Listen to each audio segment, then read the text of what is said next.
Alright, yesterday in my video, I had said something to the effect that I almost think of at least paleontologists as, kind of weathermen a little bit.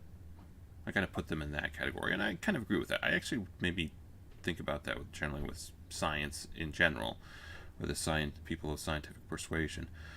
That the closer in you get, the more useful their inferences and deductions are. But the further out you get, it's not just about reactions. It's about reactions to reactions to reactions.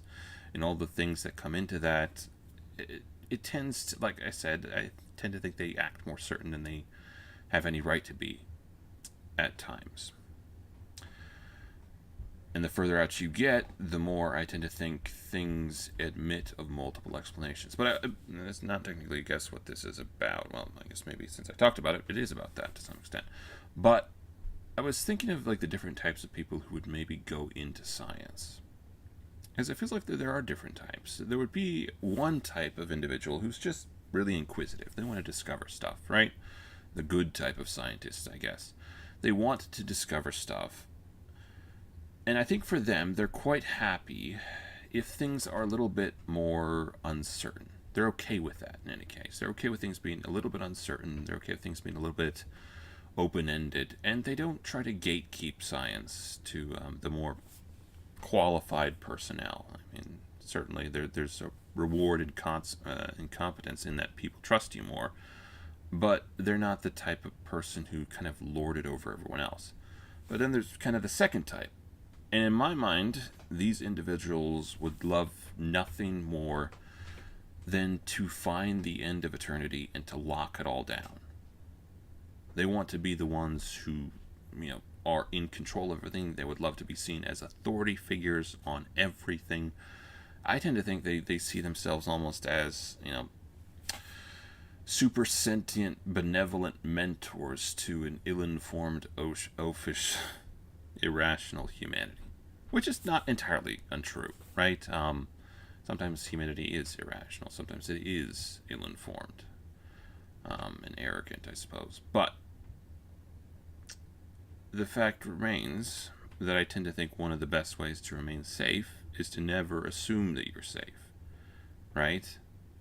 And you have these self-aggrandizing blowhards who consider themselves to be exonauts, people above and beyond our petty little human biases and shortcomings. And it feels like what you end up with is a population or a subset of the population who are still fully capable of making human mistakes and human errors, but are far less likely to ever want to admit that they did that because they do want us to be seen as authorities on blank, right? They do want to be seen, taken seriously. They do want to have people look up to them, right? Perhaps witness the recent bungling of COVID-19 as an example of that, if you need references. And maybe there's a degree of that that's born of an honest, desire to, I guess, to be admired. I think that's something all of us feel to some extent. But in my experience, like admitting that you're wrong rarely results in people abandoning you or no longer listening to you. I tend to think quite the opposite. That like if you are willing to openly and honestly admit, yes, we were wrong about this. Yes, I was wrong about that. I messed up here or there.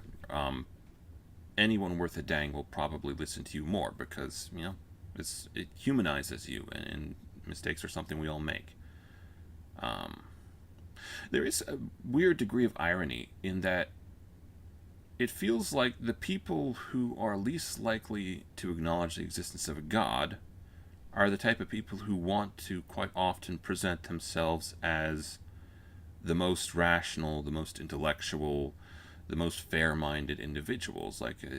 So basically God. You're the people everyone is supposed to be listening to, right? And there's actually studies, I don't know how well corroborated, in that the people who, like back in the times before atheism was an option, the individuals who would have become atheists were the types of people who would have started their own cults or religions or something like that. Kind of intriguing, but I digress. All right. there's my anti-scientific rant over with. Thanks for watching.